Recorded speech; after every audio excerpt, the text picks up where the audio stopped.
सुदशा व्रत ये सुदशा व्रतटी केउ मासरे पड़ुछि केते तारीख रे पड़ुछि ये सुदशा व्रत दिन केउ सबु कर्म करिवे नाही खास करके ये जिनसटी जानिबा निहाती दरकार जे सुदशा व्रत दिन केउ सबु खाद्य भक्षण करिवे नाही बा केउ केउ जिनिस भक्षण करिवा निषेध खास करके माँ माने जो माने सुदशा व्रत करूछन्ते से माने जानिबा निहाती दरकार काहेकि ना से माने ही रोषेई करन्ति तेणु से माने जदि जानिथिबे ताले निश्चिंत भाव से जो परिवाटी बा से जो जिनसटी रोषेई रे से व्यवहार करिवे नाही ता सहित जानिबा जे सुदशा व्रत दिन आमर अमृत बेला एवं महेंद्र बेलार समय तेबे आसंतु भिडियोटी आरंभ करिबा।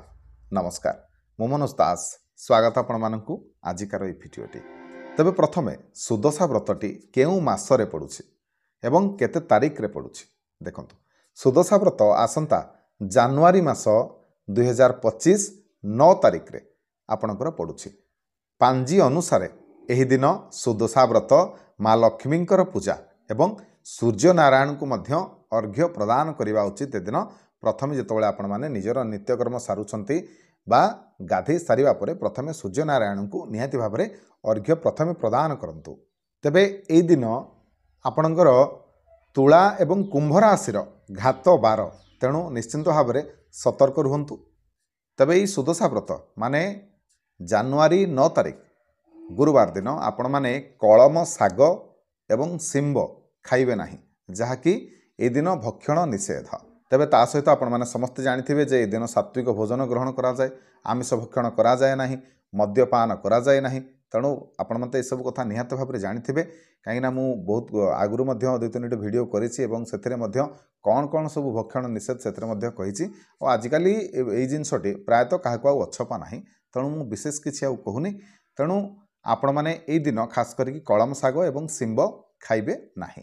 तेबे ए दिन कौन करवा उचित देखंतु। प्रथमे जेतबेले आपण माने उठुछंती सज्जा त्याग करूछंती तबे तापर जेतबेले गाधे सारले पूजा करिया पई जाउछंती प्रत्येक माँ मान को मुझे कहवाक चाहिए आपण मैंने निहाती भाव में प्रथमे सूर्य को अर्घ्य प्रदान करेंगे।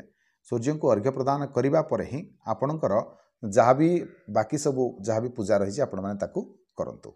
तेबे ए दिन कौन रही अमृत बेलार समय देखंतु।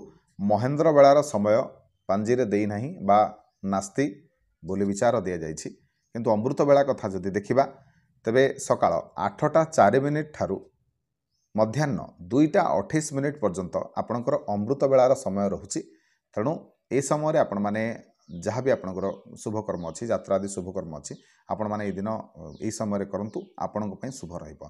तेबे आशा करुछि आजिकार ए भिडियोटी आपण मानकु निश्चय भल लागिथिबो। जदि भिडियो भल लागिथाय तेबे भिडियो को लाइक करिवे शेयर करिवे चैनल को सब्सक्राइब करिवे। रहिली जय माँ महालक्ष्मी।